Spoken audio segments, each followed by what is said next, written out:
This is Sam Coffman with Videocast number 3 from the Herbal University, and today I am very much thrilled to be able to have another guest to talk to. This is another person that I feel like we're very fortunate to have on our faculty at Herbal University. Her name is Katia LeMone, and she is a highly experienced midwife and herbalist. And I think what I like most about her experience that we're going to talk about here just a little bit is how much of it is related to off-grid, remote birth in areas or in places or just in situations where you may not have all of the facilities available to you, all the things available to you of what we consider in a first world environment, which is what first really drew me to Katia. We've known each other for several years now, and so I'm really happy to have you here. Katia, welcome, and thanks for being here. Thank you. I'm very happy to have the conversation with you today. Yes. Well, let's talk a little bit about what we're going to talk about. Let's talk about what we're going to talk about. I don't have a video up on my tonight, or a webcam on this particular one, because we've had some issues, some power issues, and I'm in a different room now doing this. But that's okay. We've still got some slides, and this is basically more of an audio cast, a podcast with some visual here.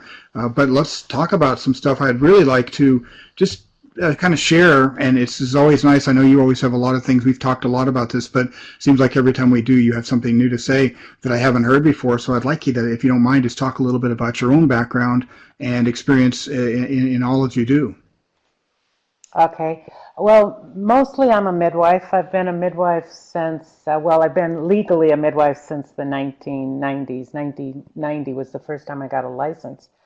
I was drawn to midwifery in my early 20s when I lived in Mexico, and I met a Tarahumara Indian woman, and she invited me to her home, which was basically a cardboard shack, and she had this little package wrapped up, and I asked her what it was, and she told me it was her instruments, and when she told me more, she told me she was a partera, which in Spanish is a midwife. I thought, oh, how cool. I don't think we have any of those in the United States anymore. We just have obstetricians. I got home from that visit, and there was a letter waiting for me from a friend of mine who had just had a baby with the midwives in El Paso. And I just couldn't believe that in my hometown there was a midwifery school, and at the time it was the midwifery school in the country. I went to apply and volunteered a bit, went to my first birth, and in a word, I guess the reason I love midwifery is because there is nothing like being in a room with 5 people and then instantaneously being in a room with 6 people. And it's just an amazing honor to be able to be a midwife. And that was back in 1979 was my first time going to a birth. So long story short, I applied to midwifery school 4 times, but things like going for my master's in public health at Tulane got in the way, then going to Africa for 5 years got in the way, then getting married, and then I eventually got trained at Maternidad La Luz, which is a birth center and midwifery school in El Paso. I've been dabbing with herbs since the 3rd grade. When I lived in Michigan, I studied herbs there. When I was in Africa, the area I was strictly something that men did. It was pretty interesting because that's usually the opposite in most of the world. But I wasn't allowed to learn anything about herbs when I was in Africa. And when I went to Maternidad La Luz, they had a class on herbs and using herbs during pregnancy. And that's when I really started getting more deeply into herbs, and that was in 1991. I don't know, how much more do you want to know? I've had home birth practice in New Mexico since 91. I took 5 years off, but basically I've been doing home birth since then, somewhere around 700 births. Yeah, you have a lot of experience, and then your path kind of led you down to Cuauhtemoc, to Mexico, where you are now, right? You've been there for a couple of years and have your own clinic there, your own herbal clinic and midwifery practice there as well. Is that right? Yes, a lot of the ladies from Cuauhtemoc were coming up to the States because they wanted births with a U.S. license, a U.S. birth certificate. And they kept inviting me down, and it was not exactly politically good at that time. And, women were going missing, and I thought, nah, I don't think I want to go to Mexico. And then in 2014, I came down for a visit, and the things that happened over 1 week, the first visit I was here, it was very clear to me I needed to be here. The need was great, and the people were asking for me, which is my whole philosophy when I was in Africa is it's fine to give aid to people, but only if that's what they want or need. You don't give them aid because you think they need it. You don't go in and say, okay, we need to give you a new water system if that's not what they really want. And the same thing I felt very strongly about midwifery. I wanted to train, the Mennonite community here. I wanted to train Mennonite women so that they weren't having to have to go to the States to get a midwifery-led or midwifery focused birth. That the medical model here is pretty harsh. And so that was my goal, and that's what they wanted. And with the next year, we had a doula class. We had 8 participants. And then last year, we started the midwifery classes, and I had 15, and we only had 2 who dropped out. So we've got a good group of women, all Mennonites at this point, who are working very hard in learning herbs, learning doula skills, and now learning to become midwives. Right. Yeah, and that's really an offering to the entire community, and of course not just Mennonites. I'm sure there's I know when we were down there running clinics down there, we would see obviously local Mexican people coming in as well, but it is primarily a Mennonite community there that you're working with. Yes. In the larger community, I know we're going to talk about this. The hospital, I think we're going to end up doing about 50% Mennonite and 50% Hispanic. But I do run into more Hispanics with the herbal apothecary that I run.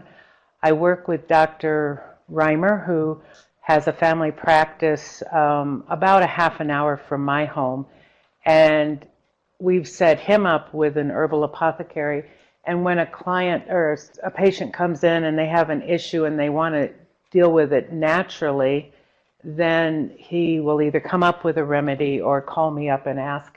We'll set up a remedy for them, and then he and I follow the case to make sure if we need to move to pharmaceuticals or if they can stay on the natural remedy. And so there are Hispanics through that group, and then very minimal where I am because I'm right in the heart of Mennonite country. I call it Mennoniteville. I could easily go days and days with never seeing a Hispanic where I am. Right. Tell me about, though, this is really, I'd like to talk a little bit about what you're doing in the local hospital down there, and I'm not sure which hospital it is, but things are moving over there, and there's a lot of really exciting things going on there, I understand. Yes, it's amazing. I can hardly believe that this is even happening. Last November, November 8th, on Election Day in the United States, I was down here going to a talk on natural birth at one of the hospitals. And I was going with yeah, really, you guys you're giving a talk on natural birth? Because they knew their C-section. I had been told this hospital's C-section was 80% at the time. So I went to this talk. It was by a doula, which I was excited to find even a local woman who was a doula. She's actually a doctor who's also been trained in Lamaze and has her Doula Certification. And she was just trying to educate the nursing staff. No doctors were in attendance. And she kept referring to the midwives and I had 4 students with me that day, and we were sitting in the back, and she kept referring to the midwives and how important it was to get people who actually knew natural birth into the birthing process. After the talk, I met the medical director, and my purpose in meeting him was to talk to him about getting doulas into the hospital. And we started talking about the C-section rate, and I asked him what his C-section rate, and he didn't seem to know, but he said he thought it was about 80%. And I later learned it was quite a bit more. Anyway, I asked him, can we get doulas in? Because that will affect, they've shown studies where having doulas will lower the C-section rate. And he said, yeah, that's good, but I want to talk to you about something else. I said, well, what's that? And he says, well, we want to have a natural birth room here at the hospital. So he shows me 2 rooms, and he starts asking me about my opinions. I told him his one birth room with no windows, all white and all, medical equipment was terrifying. And then he showed me a room that they wanted to use as the birth room. And I said, now you're talking 4 big windows, lovely. Long story, over a couple of weeks. They want us as midwives and doulas to come into the hospital and run the birth room. We will have no interaction with the hospital other than the admissions of the person. And if they have to be transferred for some higher care, either non-emergency like needing augmentation with Pitocin or something like that, or prolonged rupture of membranes with possible infection, then we would transfer him to the hospital, or if there was an emergency. The medical director has already arranged with 4 obstetricians who have agreed to back us up with no interference. Sam, this has not happened anywhere else that I know of. Yeah, that's amazing. This is historical. This is going to change what's happening in maternity care in this area, in this town at least. I later found out that their cesarean section rate was 95%. Oh my gosh. Yeah. They had a total of 60 births last year. 3 of them were vaginal. I was like, well, what happened? You didn't get your knives out in time? I mean, I was like, how is that even possible to have that high of a cesarean section rate? Anyway, he said, well, do you think you can help us with our section rate and lower it? And I said, I think I can do that with my hands tied around my back. Although I think if we had tied your hands around your back, your C-section rate would have gone down too. Anyway, he's got a very good sense of humor, and he's got what they say in Spanish, palanca. He's got pull. This is somebody who can make things happen, and I'm very excited about what's working with that. We designed furniture specifically for the room. That's already being made. This next week, we're going to work on the bathroom and how we want the bathroom set up, and work on the floor and the paint. We're hoping to get started by March. That is really fantastic. I would like to just ask quickly if you could, from a standpoint of an experienced midwife, talk just briefly, if you're okay with this, just talk briefly about C-section versus vaginal birth, and what are your, why is this so important to lower the C-section percentage? There's some people out there that might not really feel that it matters. Well, the C-section rate over the last few decades has just climbed higher and higher and higher. I can go on and on about the benefits of vaginal birth versus cesarean. My focus here, because there is such a high cesarean rate in Cuauhtemoc, is to help people understand vaginal birth after cesarean VBAC, and that VBAC is an alternative to having a repeat cesarean. And a lot of what I do here is education. A lot of what I do here. Just helping people understand there's a more natural way of doing it, helping people understand that they do have rights, including rights in the birth room, which this is an issue in the United States as well.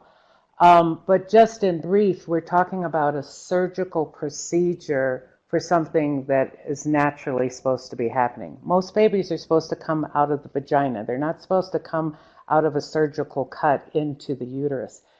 There are times when you do need a cesarean. There's absolutely times when only way that baby's going to be born alive or be able to have mom survive is by cesarean.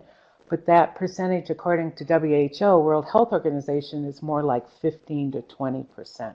That's what the cesarean rate should be. Certainly not 95%, certainly not 80%. I know that the cesarean rate in this town has to be close to above 60, considering all the hospitals in the town. That needs to change. That needs to be made different. As far as VBACs go, we have had VBACs last year with not only ones who had had a previous section, but who had had multiple cesarean sections.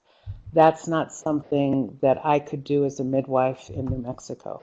We can only do VBACs who've had one cesarean, not two or more. So seeing that that is happening is very exciting. They recommend VBACs happen in the hospital. With this arrangement with this hospital in Cuauhtemoc, that is going to open it up to a lot of folks who are uncomfortable with the idea of home birth or birth center birth out of hospital. Right. So that is a huge focus for me. Absolutely. I would, since we have the notes thing here, I would like to use it. So some people might not know what you're talking about when you say VBAC, or maybe most of it, I don't know, but should I go ahead and write that up here? Yeah, vaginal birth after cesarean.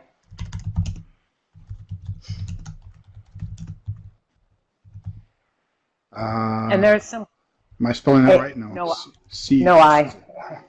Like Caesar and then AN. That's close. There's all kinds of variations on this. No I. No I. Oh, EAN, right? Yeah. I don't write that word very often. I was going to say, not in your usual vocabulary. Right. Yeah, right. So it's the other thing that's exciting about this hospital is that we get to write our own protocols. They want us to have protocols, which we already have, but they are giving us the freedom to do what we want. Very, very little interference. One of the head nurse was asking me if we were going to give IVs to people who had vaginal birth, who were doing VBACs, and I said, well, why? And she said, well, just in case. And I said, well, what do you mean just in case? Which, by the way, I don't like that phrase. She says, well, just in case they need a cesarean.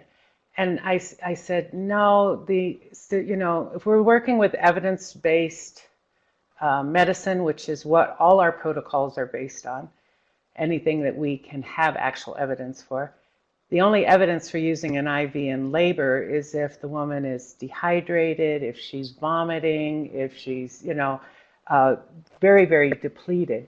And if she's had the freedom to eat and drink during her labor, they usually don't need an IV. And she said, well, what about a saline lock? And that's just basically a port they put into your hand, so if they need to do an IV, they can do it easily. And I said, why? She goes, well, just in case. And I said, okay, well, there's a major road here called the Corridor. And I said, the Corridor, one of my students was there, and she works for Red Cross also. And I said, last month you had quite a few accidents out on the Corridor. She goes, yeah. I said, look, 61, right? Which is pretty high rate of accidents for one road. And they all had to be transferred to the hospital. I said, do you have any problems getting an IV? An IV started? She goes, no. Well, why? And I said, well, wouldn't it be nice if everybody just had a saline lock just in case? Yeah. Just in case they had an accident? I said, it's ridiculous to think that way because, just in case, we'd be walking around with saline locks and I don't know, pacemakers and everything else, just in case, Right. And I said, well, just in case it's a normal birth, we're going to let her eat and drink. So anytime I use just in case, that's what I've been starting to do that. Just in case it's a normal birth, she's going to eat and drink during her labor. Just in case it's a normal birth, we're going to do intermittent fetal heart tone checks. Just in case it's a normal birth, we're going to let her get up and walk around. Yeah. Everything just in case it's going to be a cesarean, and it should be just in case it's a normal birth. Yes. Yeah, absolutely. Yeah. Well, there's a lot of, there's a lot of change that'll kind of probably seem like it's fairly severe or pretty, pretty harsh change at the beginning of this. I'm sure it'll take a little bit of time for everything to sort of settle out, and the two, like you said, you guys already have your own SOPs, your own operating procedures, but so do they, and so the two have to kind of merge, I'm sure. And no matter how much you do on paper, a lot of things have to get hashed out through actually working through them. I imagine some of the obstetricians are going to get cranky with us. We'll just have to see how it works out. Yeah. But I'm excited, very excited about it. Yeah, that is just really amazing. That's an amazing situation that you have happening there. And so I'm excited about that too for you. I wanted to talk a little bit about the Family Herbalist program and maybe about some herbs. I think there's probably some people listening that they're going to want to talk or hear maybe a little bit about herbs, especially from your perspective. And we could talk a little bit about the Family Herbalist program in general. Was set up to be able to. This is through our school, and we, in working with you, we thought, what can we do to really present a full program, a full curriculum that offers education, herbal education, through the full spectrum of what you need in the home for health, and not. The one thing is that this term family herbalism is used over and over again by a lot of different schools, and usually what it means is this is our lowest course. This is the one that's, whatever, if it's like the 6-month course or the 3-month course or the 9, and our other courses are longer and have more. So it's always kind of gets, sort of the redheaded stepchild of names, but that was not what this was intended to be at all, and it's not. It is more of a full, think of family practice, think of family practice and what that means in the Orthodox medical world. Same kind of concept here. We want to be able to have pediatric medicine, or pediatric herbalism, excuse me. We want to be able to have women's health, especially, and especially related, of course, to your expertise in the area of birth and prenatal and postpartum. All come into that, but then also, everything that goes along with a woman's health from birth herself up and through the teenage years, into birthing years and then beyond. And so that was kind of the idea behind that, right? And is there anything that you'd like to talk about on that? Well, when I met you, I was real excited about what you were doing with the Human Path and your courses, and that the courses were reasonably priced and extensive enough I could get my teeth into what you were teaching. And I was like, okay, you've got 1 week where you do reproductive health, and you would intermittently do things on children. And I'm like, Sam, please let me do a women's herb class. He's like, yeah, you're like, yeah, that's what we've been looking for, somebody to do this. I was so excited to have a venue to be able to share some of the things that are happening. Since coming down to Cuauhtémoc, I had an herbal practice in Las Cruces, in New Mexico, have had for several years, mostly, as you say, focusing on pregnancy, mostly focusing on families with, the birthing mom's family and her kids. So a lot of my practice was women. Then afterwards, they would come to me either to try and get pregnant or they would have different issues. I kept running into strange things I'd never heard of before, like PCOS, and would have to go look them up and start, just experimenting. And with time learned what worked or what seemed to work with different women, and then the patterns that were coming about. Coming to Cuauhtémoc, I would say probably closer to 80% of my clients who walk through are going to be women, often with children. In preparation for this class, I just looked at what are the formulas that I made over this past week in the last 7 days. I had one case with a man. I had 6 different cases with women, and I had 4 cases with kids. rashes, coughs, I think a rubella case, but we haven't been able to confirm that. A lot of respiratory right now because of what we got with the weather.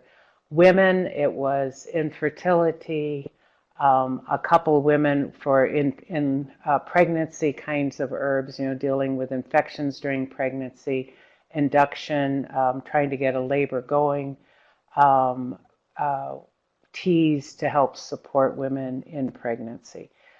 So that's pretty normal for me just in the last week, except that it was a pretty slow week.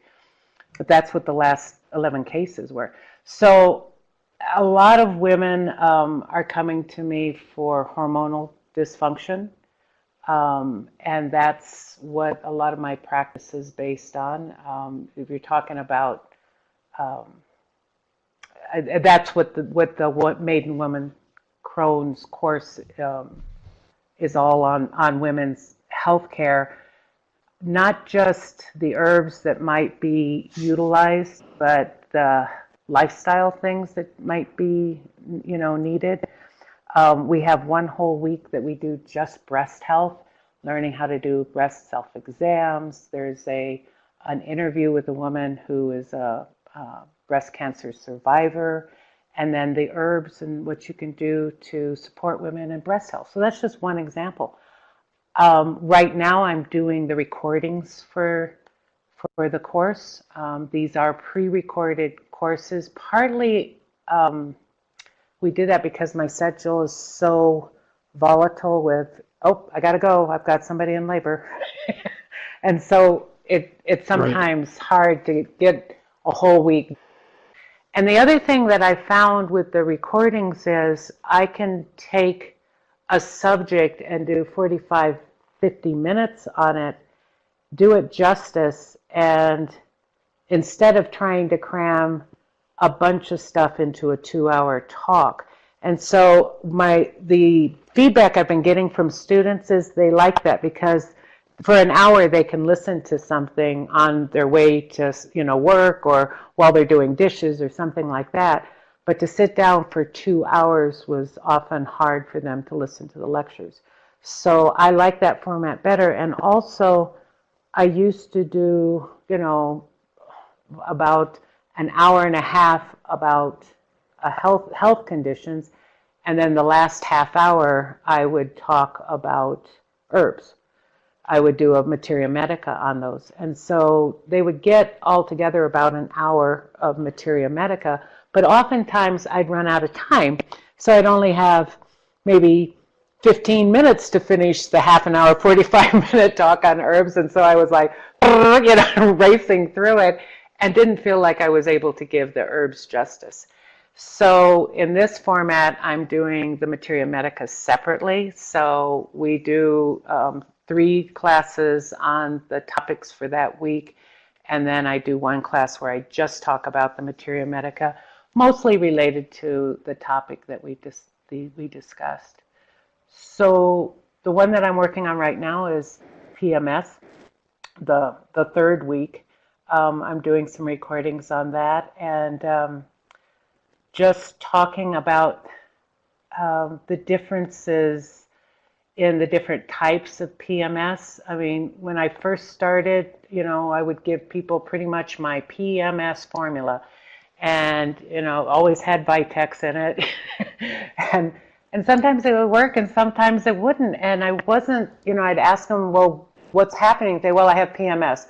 Okay, great. You have premenstrual syndrome. So I had it in my head. There were a couple of formulas I would use, and that was pretty much it. And that was back in the 90s, right? As I gained more and more experience and started learning that PMS is in 4 categories, and there's like 150 different symptoms. I mean, it's huge. It's a huge issue for women. 70% of women end up having PMS at some point. And, I've just started to learn a whole nother level of prescribing, excuse me, I shouldn't use that word, a whole nother level of formulating for different conditions that women are having. I ran into an article from AHG from the spring of 2001, and they had sent out a survey to all the practitioners in the AHG, the professional practitioners, and there was like 116 professional members, and half of them responded. 54 people responded, and they asked about Vitex, they asked about echinacea, and I think there was another one, kava kava was the third herb, and then they also asked another survey about general practices. Anyway, I ran across the one on Vitex, and it's an amazing article about how Vitex is being used. And then they broke down by percentages. So 17% used it for perimenopause and menopause, 18% used it for PMS. But then when you look at it, there's also like irregular menses, low mid-cycle progesterone luteal insufficiency, regulating female hormones, amenorrhea, all of these things related to the cycle. So if you looked at it that way, the percentage was much higher in how Vitex is used. It's no wonder it's such a popular one for women. And then, endometriosis, fibroids, all kinds, breast tenderness, all kinds of things are being used, Vitex are being used for. But it isn't like the only herb to use. It's a great one for balancing the hormones, but there's plenty of other herbs. And I'm a great believer in combinations. I'm a great believer in pairs, and that herbs work together synergistically. And I try and bring in that kind of formulation into the class as well. Right. And what are some of the things that you like, that you've learned, or that you feel Vitex, that you like about Vitex now, and that you use it for that you may not have before? Oh gosh, it's my go-to herb when there's fertility, and it's my issues, and it's my go-to when someone has an irregular cycle. As I said, it's a balancer. What's amazing about Vitex, it doesn't matter if they have long cycles, short cycles, heavy cycles, light cycles. If their cycle is off, Vitex will often put it back into sync. And a long time ago, I learned a protocol where day 1 being the first day of the bleed, day 1 to day 14, using an equal parts of Dong Quai and black cohosh, and then shifting at day 15 to Vitex until they bleed, will get them into a regular pattern. So that, and also increases their fertility. Lots of women will come to me because they're under a bit of stress and their cycle is off, especially midwifery students. Through the years at Maternidad La Luz, I was a teacher there, and students would come to me and say, Katia, please help me. I haven't had a cycle. It's all over the place. And I said, are you worried about getting pregnant? That's the number one question. And they go, no. Okay, then you can do this. If you are, you need to have some good protection because this will increase your fertility. I've had a lot of women get pregnant once this is set up in their cycle, and it's just because it balances, and that's Vitex. It's just the great balancer.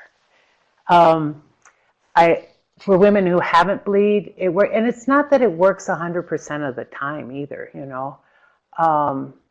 but it's a great one for irregular menses. If they're flooding with very heavy cycles, if they aren't ovulating, sometimes Vitex will work with that. It supposedly helps with dysmenorrhea or painful cycles, but I have some others. I'd rather use the viburnums, and I have a nice formula that I use for crampies that I've used for years. And let's see, let me see if I can do it off the top of my head. Cramp bark, Jamaican dogwood, and California poppy. And the thing that's cool about Jamaican dogwood is it's good for not just uterine pain, but any digestive stomach pain.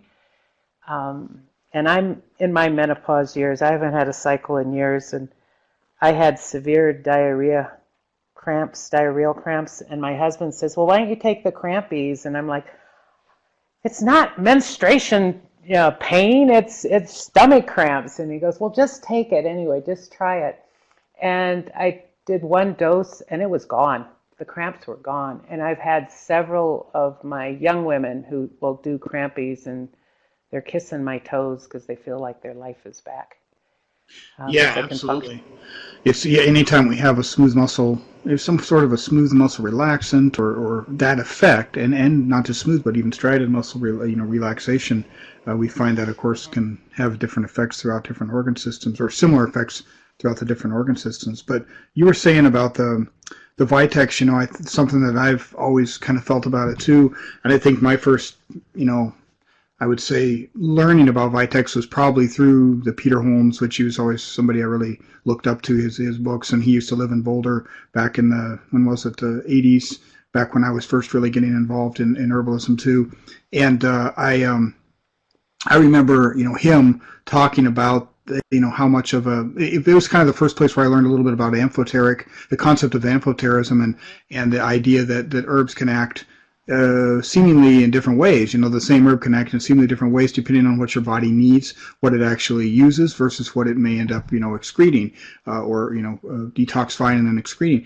And this was one of those. It was kind of a more of a balancing, hormonal balancer than it is. It went through this thing where people talked about it being a progesterone, stimulating herb, and I don't think that that's necessarily true. And there have been some studies that show that it's not. But as always, there's contradictory studies too. But it's more of a balancer. It tends to have that effect, I think, as sort of a baseline. You were talking about sort of a biphasic type of approach to creating, for women who are trying to get regular on the period, and how it can probably be underlying. I've heard and seen people doing that. I want to say Aviva Romm, I think, has something like that, and some other women that are herbalists that have different formulas for this, that they tend to use Vitex as kind of an underlying, foundational herb for that, which I think is interesting. It's an herb that grows prolifically here, of course, in Central Texas and, well, in many places around the U.S. But because of that, we have tons of it in our yard, and we just, we harvest it, and I actually harvest it and tincture it fresh. I like it better that way. I don't know how you like to use it or to prepare it, but it's really quite an interesting herb. It's one of my favorites, and it's one that I have a hard time keeping in stock. It grows very prolifically in southern New Mexico. It is not a native. It's a native to the Mediterranean, from what I understand, but it's grown as an ornamental. It's just everywhere in Cruces.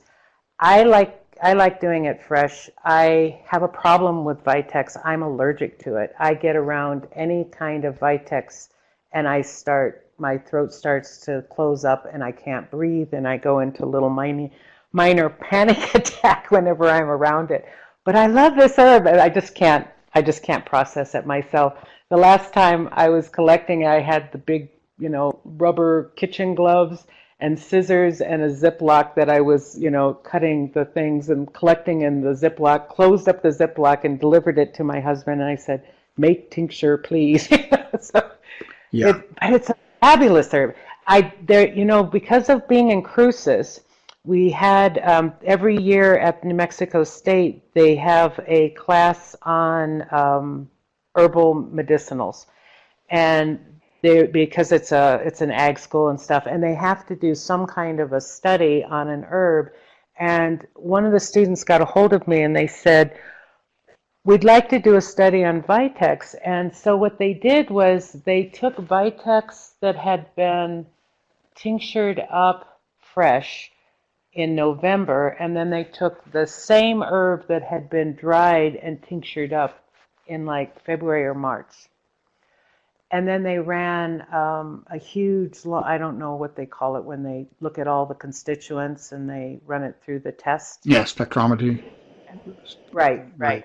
So they ran it through all that. Completely different constituents were coming out of it. So the next year I said to them, I want you to, because years ago there was rumors about using green green seeds before they had dried on the bush, and had been using green, and supposedly some felt that was better than the ones that were fresh, just at the end of the season. And so I said, that's what you need to study this year. And so they did it, and again, completely different constituents, but still it's an amazing plant. It's very strong when those pods are green. The smell is very strong, my reaction to it's very strong, and the same when they're dried. So Yeah, fascinating, it is. and It's one of those that you can. It's actually kind of tasty. You probably wouldn't appreciate this if it's causes a cause, but it is like when the berries are nice and green. Sometimes I'll munch on one, and yeah, it is originally. I'm glad you brought that up. It's not a native to the U.S. It's an old world herb, and it is. I mean, it ranks. Its use goes way back into the Middle Ages and probably way before then. Yeah, you're right. Mediterranean area is where it normally I think originated. It used to be called monk's pepper. It was used. It was considered something that would inhibit sexual desire, taking a lot of it. And I don't know that that's really been found to be well, true. it's amphoretic. It's like you say, if the Sure, yeah. person is oversexed, if they're oversexed, if they're running, their libido is way out of control. I've used this with a man who came to me. He said, Katia, I can't handle it. Give me something. I said, well, we can try Vitex, and it worked for him. Yeah. And it's lowered his libido down to an area where he was comfortable. It's not a problem I usually have to deal with men coming to me for this, but I was excited to try it, and it worked for him. So Yeah. amphoretic, Right. is that how you say it? Amphoretic, right? Amphoteric, yes. Amphoterism. Amphoteric. Amphoteric, sorry. Yeah, please. Amphoteric, yes. And just talking about the studies in the different locations, Yerba Manza, Anamopsis californica, is another herb I use a lot because it's safe in pregnancy. And I asked Michael Cottingham, who's another aficionado with Yerba Manza, and I said, have you run into any problems with women in pregnancy using Yerba Manza? And he said, absolutely not. And then he went on to say, if he was on a desert island and had to choose 5 herbs, he would choose Yerba Manza, Yerba Manza, Yerba Manza, Yerba Manza, and Yerba Manza. And I'm kind of the same way. It grows in my backyard in New Mexico. I love this plant. I was doing some research on it, and where they had taken samples from probably within a mile of my house in New Mexico, all the way up through northern New Mexico. Again, the constituents were completely different. Now, when you look at something like that, I can't help but feel like we should be using the herbs that grow closest to us. And that is something I'm really trying to focus on here in Chihuahua, that instead of importing herbs from Mountain Rose or Star West or already made herbs from Alchemist and Herbalist, that we grow the herbs that we can here, that we harvest the herbs that we can here, that we order the herbs that we can here in Mexico, because it's just not sustainable any other way. And I think it's going to work better if we're using the ocotillo that grows here. I feel like it's got to work better for the people who are living here than the ocotillo that may grow someplace else. Yeah, I think that extends to just about to a number of things, and it has to do with more of the connection to your local, kind of biosphere, you can maybe call it, or biome, even depending on how you use those words. It's the concept is that the bacteria that's in the soil, the bacteria that's in the air, even the bacteria in your house or on your skin, we have a cloud of commensal bacteria above our skin. A very small amount of distance, obviously. I don't know, we're talking about a few nanometers there, but it's a cloud similar to the commensal bacteria in our gut. So everything you're bumping into and people that you're touching and even going by, this is the bacterial kind of biome that we live in, and that, along with the fungi, along with viruses, along with all of the microscopic, kind of life that is a part of this web in our local area, I think contributes to this, and has to do, of course, with the soil health and the amount of communication between plants in our own environment. I think you can grow these plants and maybe get that same effect.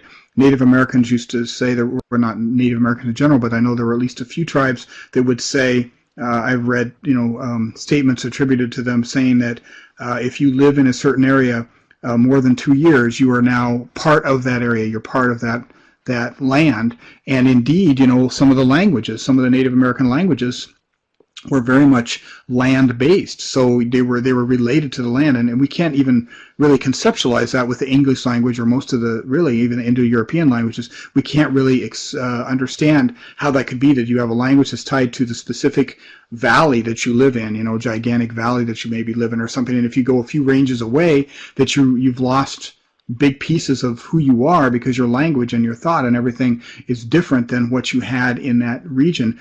And I think all of this ties into the concept of our foods, of our medicine, of our environment, of even if you're fermenting cabbage, for your gut, for probiotics and prebiotics, and you're making sauerkraut, there are organisms, fungi and organisms and yeast in the air that are going to be in your local area that I think make that a better choice for your gut.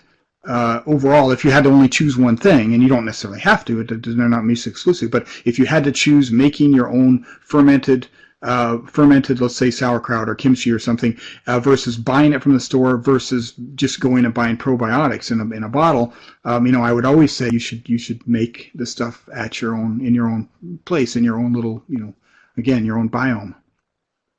Yeah, absolutely. But it is so exciting. I was interested to say you were talking about yerba mate. Not to interrupt you, I'm sorry. I wanted to say that before I forgot. Yerba mate. I forgot. Did you say that was a Michael Cottingham thing? Oh, he loves it. Who was it? Yeah, he loves it. Who said that if they had to go to a desert island, they would only? That's Michael. He loves yerba mate. He's writing a book on yerba mate. Yeah. I was going to say that's definitely his herb. I heard you say that, and I wasn't. It didn't click right then, but yeah, absolutely, Michael Cottingham and yerba mate. Yeah, that is his plant. He's the only person I know who might possibly rank higher than me in love for yerba mate. Right.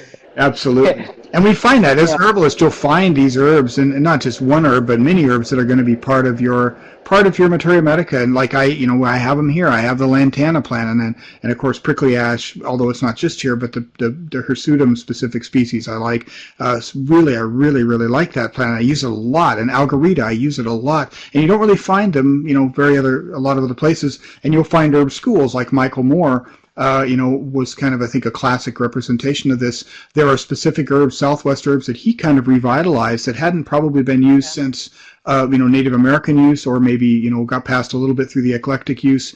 And then you found them reemerging, back into the culture, into the mainstream, or even, mainstream herbalism culture, like pedicularis and herbs that were not otherwise very well known, and that suddenly became very trendy and popular. And I mean, echinacea was like that, honestly. It started more of the trend back from California, but that was that retrending and that repopularization back in whenever it was, late 60s, I think, or so, mid 60s, late 60s, and then of course it became hugely trendy, and of course exploded into this big commercial herbalism thing with a lot of pseudoscience and things that weren't necessarily, people started using it in ways that it really is not meant to be used. Even it's hard to even get into that without almost having to kind of reconstruct our language, how we're going to talk about herbs, and we're not going to do that in this short conversation. But I think it's just very fascinating to see that kind of trending of herbs in and out, and yerba mate is another one of those. Well, that's why I'm kind of excited. I don't, maybe we shouldn't be talking about this on your podcast, but John Slattery, the possibility of him coming down here and looking at what we have native growing here, and basically helping me open my eyes to what is here, and maybe different uses that I haven't considered or even thought of as, oh, that's a good herb. And the reality is I'm in a perfect place to popularize any local herb here because people are coming to me for classes. People are coming to me. I had one person say, "Why are you giving away your knowledge, Katia?" And I said, "It's not giving away, it's sharing." I want people to be able to heal themselves and work themselves and being able to figure out what do they have growing, and if they don't have it growing, is it possible to grow? I've got 15 people with mullein seeds that are going to be trying to grow mullein this year. I can't find any mullein. It would seem to me this would be a perfect location as far as elevation and weather. Mullein should be growing all over the place here. The only thing that's growing right around me is Zea mays, cornfield after cornfield after cornfield. Yeah. But people have gardens, and people are wanting to grow medicine. And so that's part of my mission down here, too. Absolutely, and yeah, I agree. And that's John. I mean, the whole thing we were just talking about with kind of bioregional, you know, medicinal plants and herbalism. That's John Slattery's whole thing. That's, I mean, we've got a few really good herbalists, and he's one of them that are really tuned into that. Shayna Lipner Grover's another one. I feel like who just really are completely keyed into the local plants and how they use them. Howie Brownstein is I feel the same way. They are doing that on a local level at a very, very deep level, I think, and that's great. And so him coming down there would be a really good boon kind of to your cataloging and being able to pull those plants into the local materia medica for people, I think, too, yeah. Well, and I want to just toot your horn for a minute, too, Sam, because I know you do a lot of research and what has been used, you know, India, what's been used with Native Americans, and what's growing locally there in central Texas. And I know you've reintroduced several herbs that I certainly didn't know about before I met you. So I thank you for that. Right now I'm thinking about frog fruit. You gave me some last year, and I've been playing around with that with some liver. Oh, yeah. Yeah, Phyla nodiflora, man, it is a potent liver stimulant. It's really something.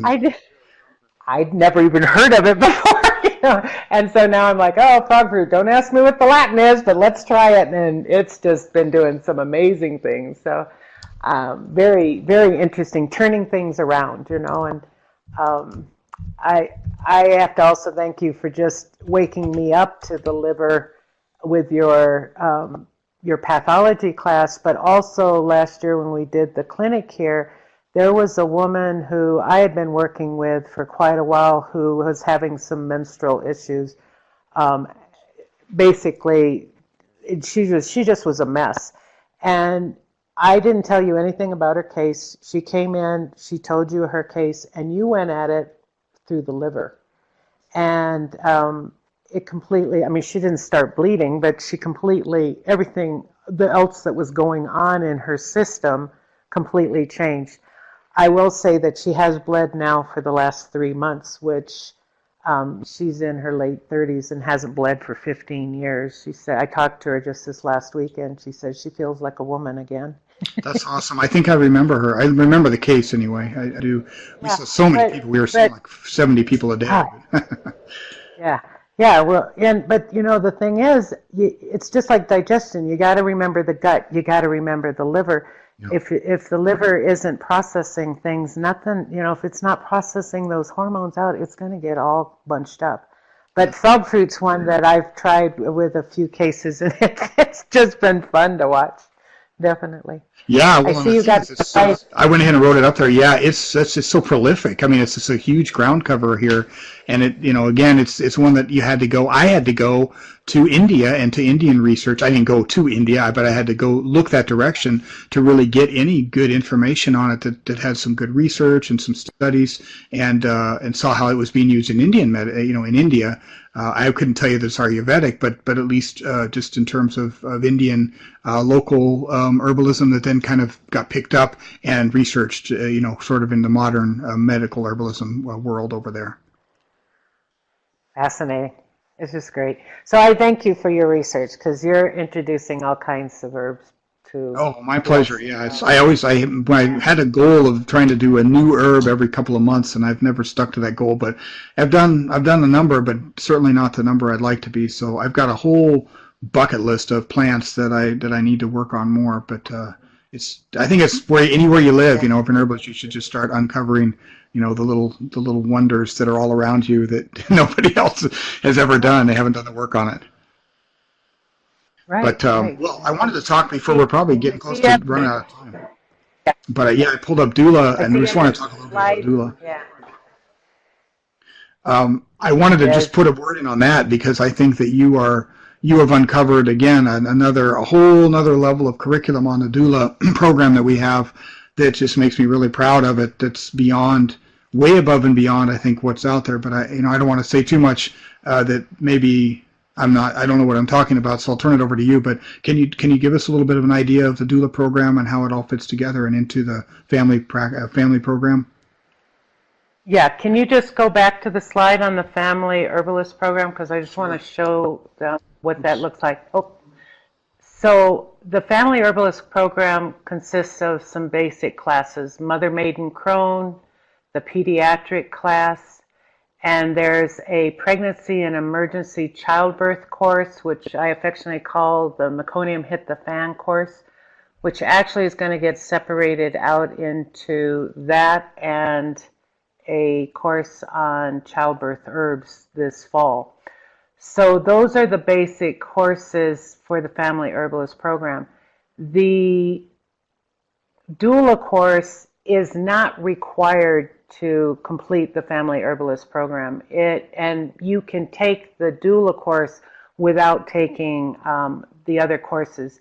The doula course does require the pregnancy and emergency childbirth course. That is a course on basic emergency skills. It also is a course on becoming an emergency birth worker. And then the childbirth herbs is a separate course because it's too big to fit into the Mother, Maiden, Crone. We'd have something like a 16-week course if we did that. Okay, now go to the doula course. So the Doula Certification, you have to take the emergency course, the childbirth herbal course, and you have to take the basics of the herbal medics, the nutrition, and your basic herb course, unless they already have that. The doula course itself is 10 weeks, and then there's also a 2-day, 16-hour hands-on class, which we have a couple of times a year. We've always had this course just in the fall. I'm very happy to announce that we are also doing one in the spring now. The spring one starts, the classroom will be opened on March 3rd. And so that's a 10-week course. We have a couple of weeks that we take off. I think Easter is one of the weeks that we take off. There's a lot of requirements for this. This is not your everyday garden variety doula course. You come out of this course with a lot of foundation in a number of different areas. When we talk about, for instance, week 8, the postpartum doula work, we go through all the things that you would need to know if you're working with a woman just postpartum. If you're dealing with postpartum depression, what are the warning signs for mom? What are the warning signs for baby? What are the things that you can do as a doula to help her through that time? Helping her write her story, helping her understand what her birth was about. Doulas are traditionally do not do any kind of medical care. They don't do blood pressures at birth. They don't do vaginal exams. They do not catch the baby. This doula course is different in the sense that we do prepare you for emergency birth. And part of this is because of something that happened in New Mexico a few years ago. There were 2 doulas at a birth. The midwife did not make it to the birth. The baby was born and had what is called a shoulder dystocia, basically where the shoulders get caught behind the pubic bone head's out, but the body isn't coming. And the doulas did not know what to do, so they started pulling on the head. All kinds of possible brachial plexus damage, all kinds of paralysis kind of damage is possible. By the grace of God, there was no damage to this baby, and the baby did, eventually come out. I don't know how long. I don't know what the outcome has been. It's been a couple of years. But if you don't get a baby out at a certain point, you start having brain damage happening. I don't think a doula should be at a birth, watching, like at a home before they go into the hospital without knowing what to do if the birth comes before they can go to the hospital. And I also feel very strongly about doulas working out of country and working in disaster situations, working in shit hit the fan situations. We are starting to get contacts with folks in refugee camps who are wanting training for their women in that group. So we're looking at ways to also spread this information. Instead of a 10-week, year-long course of becoming a doula, let's give the power back to women who were originally the ones who were attending births in the first place and help women learn how to help women. So we have great plans for Earthwise Doula and where this is going, and I'm very excited about the potential of this program. We have a student this spring, in March, who's going to be joining us online from Belize. So the word's getting out. It's kind of exciting. Yes, it is. That's great. Yeah, and it's just the scope of this doula certification is so much more than you would normally get, I think, from a doula course, and I think that's really driving and pushing it. It'll push, probably it'll change the standard. As we continue to grow as a school, it will continue to push the standard, and that's what we're always trying to do anyway, is create a new standard. For any of you who aren't familiar with it, we are, I'll write this up here, but it's herbalmedics.university is where you can find all of this. And spell it right. Yeah, right. There we go, herbalmedics.university, and this is all the registration stuff is up there. If you're interested in this course or these courses that we've talked about, working with any of the stuff that we've talked about or any of Katia's courses, check that out there, and you'll be able to see more about them and sign up. These courses are starting up now. I guess we got, they're both starting up. This one starts in March, and the Maiden Mother Crone starts tomorrow, I believe. So get in there and get signed up if you're interested. Our first Q&A will be on March 1st. On February 1st, excuse me. February 1st. February. So right. So you're doing live Q&As then for these classes as well. Right. Right. So even though there's a recorded piece, there's also very much an interaction with Katia directly, and you're going to be able to be email or post in our forum. We have an online classroom that you can post in the forum. You can talk with other students, obviously. It's a really great opportunity. We try to make these as close to being in the classroom as possible, and with the pre-recorded courses, of course, they can't be completely that way, but we still have a live Q&A to be able to create that environment where we can really get back and forth and talk and not just listen to the students, not just talk at the students. Right. But yes, well, I guess we ran a little bit longer than I had expected to, and just because we talked about some cool stuff and got all involved in it, and that's great. This was a great time great time to be able to chat with you too, Katia, kind of on the dawn of all these things happening down there in Quatemoc for you. And we're excited for you. We're so excited and so happy to have you as part of our faculty. And I thank you for coming out and getting online and talking to us from down in Mexico today. And look forward to we'll chat some more on another videocast for sure. Yes, thank you. This was a lot of fun. I'm sorry I'm a little long-winded, Sam. You hit all my favorite subjects. These are all my favorite subjects. It's hard to not talk. Yeah, absolutely. I'm the same way. Okay. Yeah. Well, take care. Goodbye. Okay. Bye-bye.